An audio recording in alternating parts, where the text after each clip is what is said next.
gen theke kamum thi puise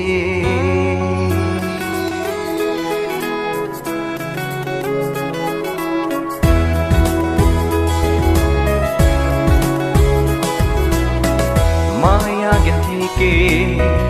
kamum thi puise selung la gilla kamil thi puise golde gelin kilung sita sana asia sote luminin na lang singi neu seni kilung sita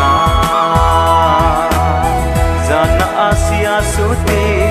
luminin na lang singi neu seni kilung sita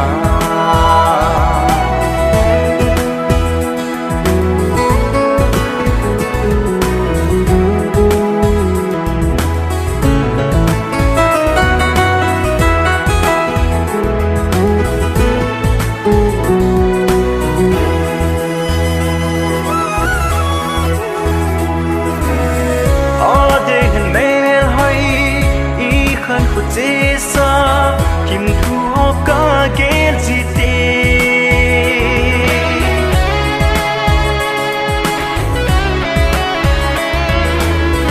ade hen mel hoi I khan pu jesa kim thu ka gel jite ho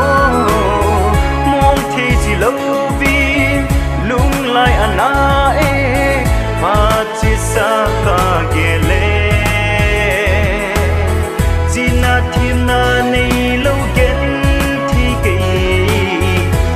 na asia sote luminin na lang singe neu seni kilung sita zana asia sote luminin na lang singe neu seni kilung sita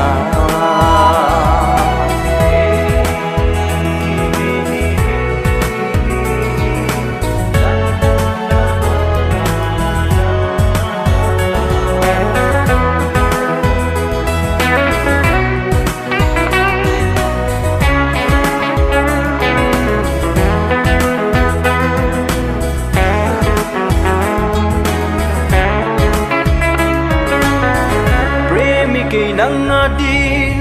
lung halo helin kapang singe o ngai nu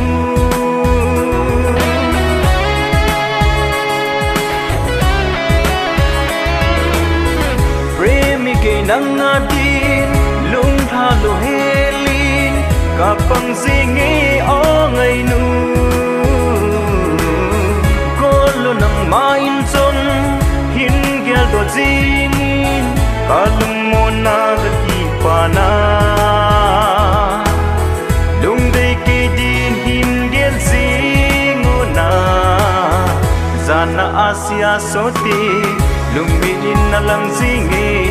neu seni ki lung sita zana asia sote lung minin na lang zinge neu seni ki lung sita maya gen theke kamum thi puise selung la gilla kamil thi puise golde gelin kilung sita zana asia sote luminin na lang singe